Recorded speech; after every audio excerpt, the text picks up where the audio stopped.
Sejarah riset dan ilmu pengetahuan Republik Indonesia dimulai sejak tahun 1948, yaitu sejak kelahiran Organisasi Penyelidikan Ilmu Pengetahuan Alam atau OPIPA.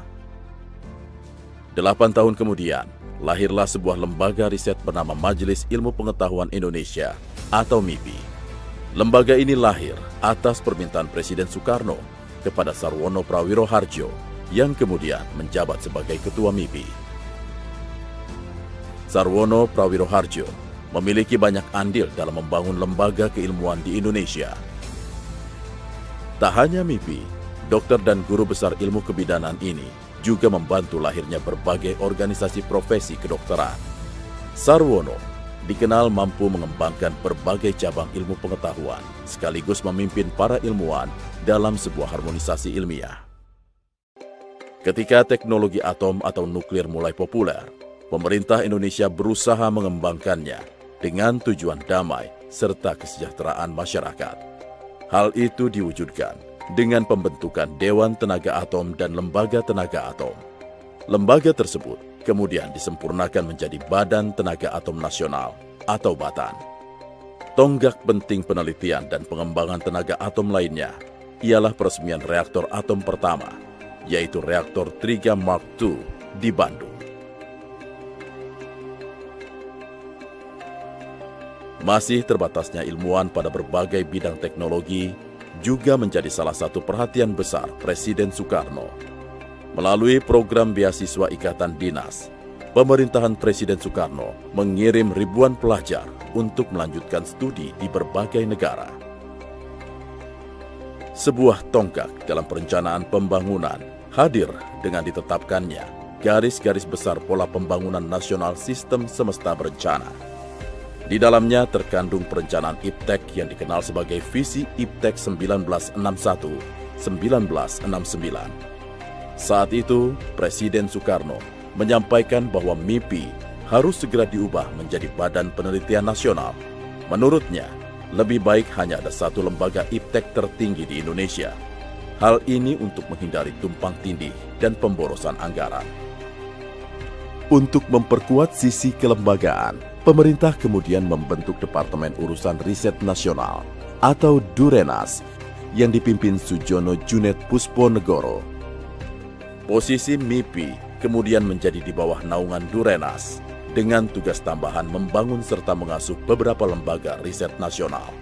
Sarwono Prawiro Harjo sebagai Ketua MIPI juga diberi tanggung jawab ganda sebagai Deputi Menteri Riset. Sementara itu, pengembangan teknologi kedirgantaraan nasional dimulai dengan dibentuknya Panitia Astronautika oleh Perdana Menteri Juanda. Keberhasilan proyek roket yang melibatkan perguruan tinggi dan militer ini kemudian dilanjutkan dengan membentuk Lembaga Penerbangan dan Antariksa Nasional atau LAPAN. Pada tahun yang sama, pemerintah juga membangun National Research Center Cibinong. Gunanya untuk mewadahi bermacam fasilitas riset di berbagai bidang ilmu pengetahuan. Perubahan kelembagaan berlangsung dinamis pada pertengahan tahun 60-an. Hal tersebut diawali dengan penggantian dan perubahan status Durenas menjadi Lembaga Riset Nasional atau Lemrenas. Tahun berikutnya, pemerintah membubarkan Lemrenas dan MIPI, lalu membentuk Lembaga Ilmu Pengetahuan Indonesia atau LIPI yang dikepalai oleh Sarwono Prawiro Harjo.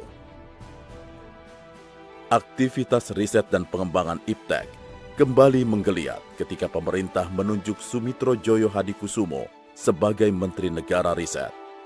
Ia berkolaborasi dengan B.J. Habibie untuk merintis pembangunan industri pesawat dalam negeri, kawasan riset terpadu, serta sebuah badan pengembangan teknologi. Kawasan riset terpadu dan terbesar di Indonesia berhasil terwujud dengan didirikannya Pusat Penelitian Ilmu Pengetahuan dan Teknologi atau Puspitek. Di kawasan ini pula kemudian dibangun reaktor nuklir serbaguna GA Siwabesi. Reaktor nuklir berkapasitas 30 MW ini merupakan yang terbesar di Asia Tenggara. Sebuah institusi untuk mengembangkan dan mendayagunakan teknologi, kemudian juga dapat terimplementasikan dengan pendirian Badan Pengkajian dan Penerapan Teknologi atau BPPT. Pada saat bersamaan, B.J. Habibie juga dilantik menjadi Menteri Negara Riset dan Teknologi, Kepala Badan Pengkajian dan Penerapan Teknologi. Ilmuwan dan negarawan, seperti itulah masyarakat dunia mengenal B.J. Habibie, pakar aeronautika yang sedang berada di puncak karir internasional, namun bersedia kembali untuk membangun negeri. Ia terbukti mampu membawa Indonesia menuju era tinggal landas dengan mengorkestrasi pembangunan di bidang riset dan teknologi. Semangat dan kerja keras untuk selalu menghadirkan inovasi membawa pengabdiannya mencapai posisi puncak di negeri ini. Pemerintah juga sempat mendirikan Dewan Riset Nasional. Melalui lembaga non-struktural ini, digali pemikiran dan pemandangan dari pihak-pihak yang berkepentingan dengan perkembangan iptek di Indonesia. Di tengah derap laju pembangunan, Indonesia masih menyisakan persoalan pada bidang sumber daya manusia. Saat itu, rasio antara insinyur dan penduduk masih terlalu rendah. B.J. Habibie melakukan terobosan dengan menggelar serangkaian program beasiswa ke luar negeri. Program yang sukses dilaksanakan hingga puluhan tahun ini dikelola oleh Pusat Pendidikan dan Latihan BPPT. Pada dekade 80-an, Indonesia mulai banyak mengembangkan industri berbasis teknologi maju.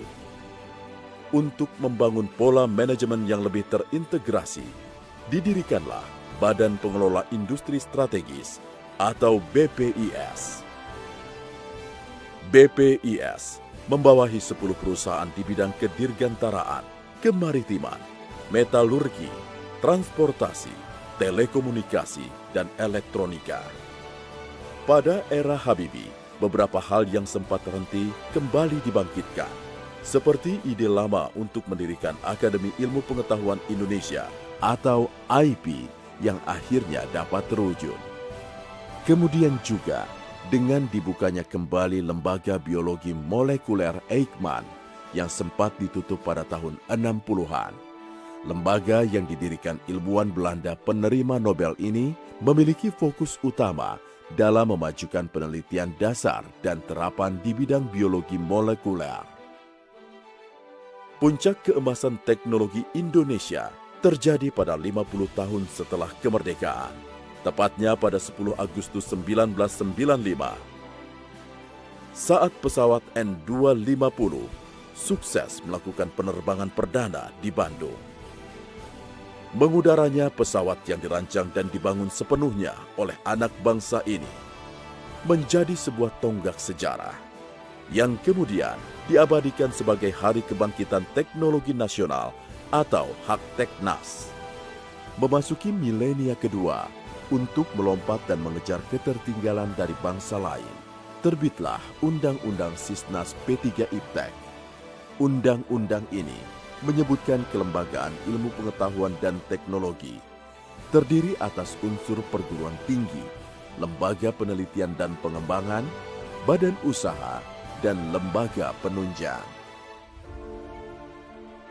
Sebuah pendekatan untuk meningkatkan kemajuan iptek dengan melibatkan perguruan tinggi sempat dilakukan melalui penggabungan antara Kementerian Riset dan Teknologi dengan Direktorat Jenderal Pendidikan Tinggi. Kemenristek Dikti mewadahi terciptanya inovasi dengan mensinergiskan dunia riset dan dunia kampus, termasuk mendorong hilirisasi hasil riset pada ekosistem industri. 5 tahun berselang, lahir Undang-Undang Sisnas Iptek sebagai pengganti undang-undang yang terbit di tahun 2002. Undang-undang baru ini mengamanatkan pembentukan Badan Riset dan Inovasi Nasional atau BRIN. Badan yang didirikan untuk memastikan ekosistem riset nasional berjalan lebih baik dan maksimal ini ditindaklanjuti dengan peraturan Presiden tentang pembentukan Kemristek BRIN. Tantangan utama yang langsung dihadapi Kemristek BRAIN ialah merebaknya pandemi COVID-19. Sebagai respon, dibentuklah Konsorsium Riset dan Inovasi COVID-19. Fokus utamanya memberikan solusi terhadap wabah sekaligus meningkatkan kemandirian bangsa melalui kolaborasi dengan berbagai lembaga. Produk inovasi yang hingga kini terus dikembangkan ialah vaksin merah putih. BRAIN telah ditetapkan sebagai badan otonom yang bertanggung jawab langsung kepada Presiden. Hal ini dibarengi dengan pelantikan Laksana Trihandoko sebagai Kepala Badan Riset dan Inovasi Nasional oleh Presiden Joko Widodo. BRAIN mengintegrasikan 4 lembaga riset, yaitu LIPI, BPPT, BATA, dan LAPA, termasuk mengkoordinir riset yang dilakukan oleh Litbang Kementerian serta Balitbang daerah di seluruh Indonesia. Keberadaan BRAIN diharapkan dapat membuat alur koordinasi riset lebih efektif dan efisien, sebagaimana amanat yang pernah disampaikan Presiden Soekarno tentang lembaga iptek tertinggi di Indonesia.